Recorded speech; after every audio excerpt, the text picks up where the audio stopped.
আমার নাম? থাক, নামে কি আসে যায়। বাড়িতে সবাই আমাকে ডাকে ওই মেয়েটা। মা বলে ওই মেয়েটা হইছে আমার কপালের দোষ। বাবা বলে না কিছুই। বাবা তো কথাই বলে না আমার সাথে। বাবা শুধু কথা বলে ভাইয়ের সাথে। ভাই যখন পরীক্ষাতে পাশ করে বাবা মিষ্টি আনে। আমি যখন ক্লাসে ফার্স্ট হই আমার রেজাল্ট কার্ডটা এখনো ড্রয়ারে পড়ে আছে, কেউ সাইনই করে নাই।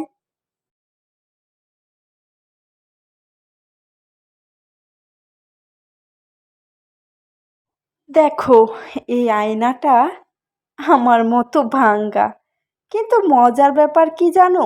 এই ভাঙা আয়নায় আমাকে স্পষ্ট দেখা যায়। আর ওই বাড়ির আস্ত মানুষগুলোর চোখে আমি অদৃশ্য। খেতে বসলে মা ভাইয়ের পাতে মাছের বড় টুকরাটা দেয়, আমার পাতে দেয় কাটা। বলে মেয়ে মানুষের এত খাই খাই ভালো না। আমি হাসি, খাই, কাটাও খাই, গলায় বেঁধে না আর শুয়ে গেছে।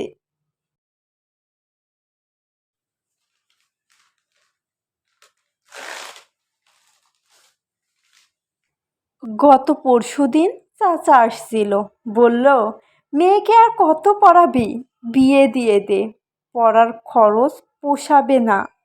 মা মাথা নাড়ালো। বাবা চুপ।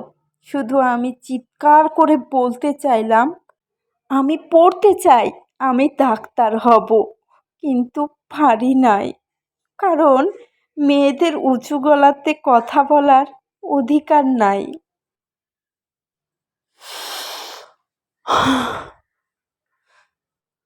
জানো, রাতের বেলা যখন সবাই ঘুমায় আমি ছাদে যাই, আকাশের তারাগুলো গুনি। ওরা আমাকে অবহেলা করে না। একটা তারা আছে সবচেয়ে অনুজ্জ্বল, আমি ওটার নাম দিয়েছি আমি। কেউ দেখে না ওটাকে, কিন্তু ওইটা আছে, জ্বলছে। কাল আমার টেস্ট পরীক্ষা, ফিস দিতে হবে। মাকে বললাম। মা বলল ভাইয়ের কোচিংয়ের টাকা দিয়েই মাস শেষ, তোর পরীক্ষা না দিলেও চলবে। আমি কিছু বলি নাই। রাতে ভাইয়ের পুরনো বই বিক্রি করেছি, 60 টাকা পাইছি। ফিস 50 টাকা। 10 টাকা বেঁচে গেছে। জানো, 10 টাকা দিয়ে কি করব? একটা কলম কিনবো, লাল কালির। আমার স্বপ্নগুলো লাল কালি দিয়ে লিখব, যাতে কেউ মুছতে না পারে।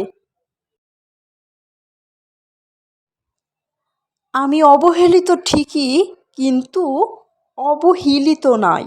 আমি হেলি নাই, ভাঙ্গি নাই। আমি রোজ একটু একটু করে গড়েছি নিজেকে।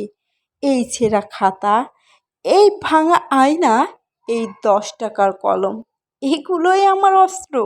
একদিন এই ওই ওই মেয়েটার নাম হবে। সেদিন বাবা মিষ্টি আনবে কিনা জানি না, কিন্তু আমি আনবো। পুরো পাড়াকে খাওয়াবো। আমি মাকে বলবো, খাও মা, মেয়ে মানুষের খাই খাই ভালো।